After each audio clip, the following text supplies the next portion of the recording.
Hello, and today we're going to talk about a certain person joining Bethesda, who has worked on previous titles like Veilguard, Anthem, and let's just get on with the article. So let's start with this piece. What was left of BioWare has been plunged to rock bottom thanks to Dragon Age Veilguard, which ruined the reputation of one of the most beloved RPG series and one of the most prominent developer studios in the industry, which is absolutely correct. Dragon Age, the Veilguard, completely ruined that studio. Dragon Age was one of the most beloved series out there.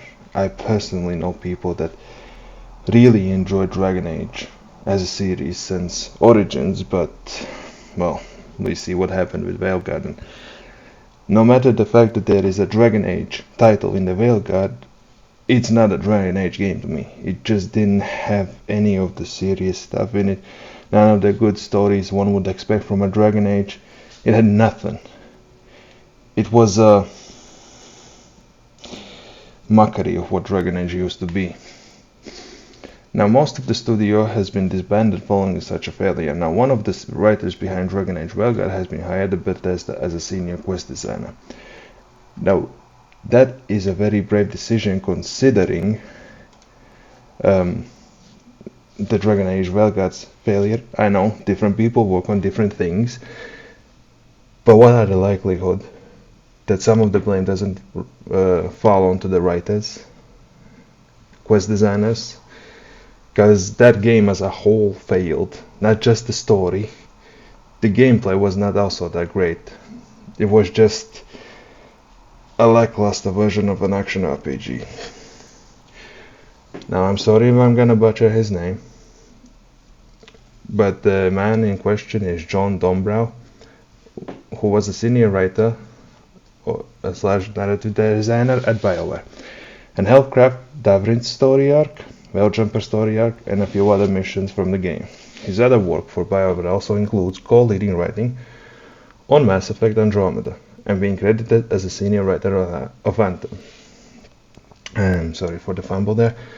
Now, I personally enjoyed Andromeda for what it was. It was definitely a lower quality product compared to the other Mass Effect games, but I mean, I enjoyed it. Some people didn't. It really depends on who you ask, but even though I enjoyed it, I definitely think it was of lesser quality than the previous titles in the series. And Anthem, well, we all know how Anthem ended. It was a complete failure.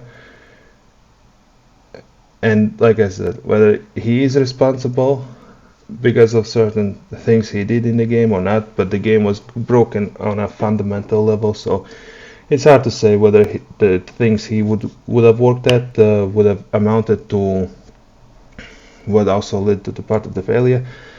But then you have to think about this. Most people don't research into things like what exactly they did as a part of the project that he worked on. They only see, oh, he worked for Veilguard, he worked for Anthem, both games failed, it's not great that he's joining this beloved studio that might be making Elder Scrolls 6 or something. Let's just be honest, I have already seen plenty of comments saying Elder Scrolls 6 will fail and so on, but at this point I don't think we're gonna get Elder Scrolls 6 release date, but that's besides the point. John's BioWare experience may raise questions, but he's also helped make some of the best written games ever. His most recent work is for the upcoming Ghost of Yotei, while in the past he has worked for Telltale Games writing for Game of Thrones. I also enjoyed the Game of Thrones one. I thought it was okay for a Telltale game. Like I said, he has done stuff that is good, and he's done stuff that is not so good. But to me, it doesn't matter what his previous work is.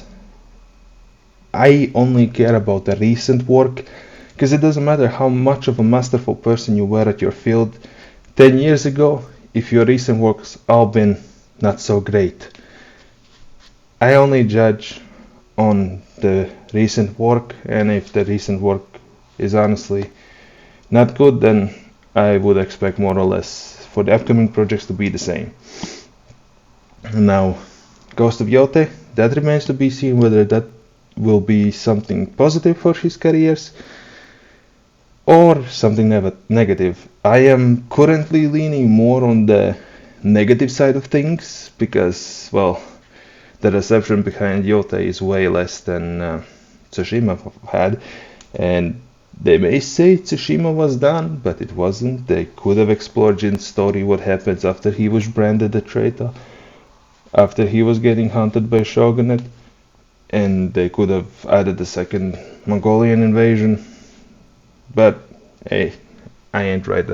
There was these news circling that most of the staff for Tsushima left.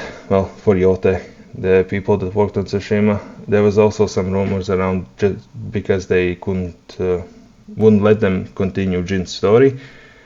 Now I'm not sure how much of a true fact that is, so take it with a grain of salt. Additionally, he was also senior writer for Bioshock's Infinite Burial at the Sea DLC, which was one of the best expansions ever. Now, I can't comment on that sadly because I didn't play Bioshock Infinite DLC. But like I said, he has done some good work, he's done some not so good work, and at the end of the day, like I said, I judge only by the fact that of the recent work, and recent work's not been that great. Yote remains to be seen, but I don't have high hopes for Yote.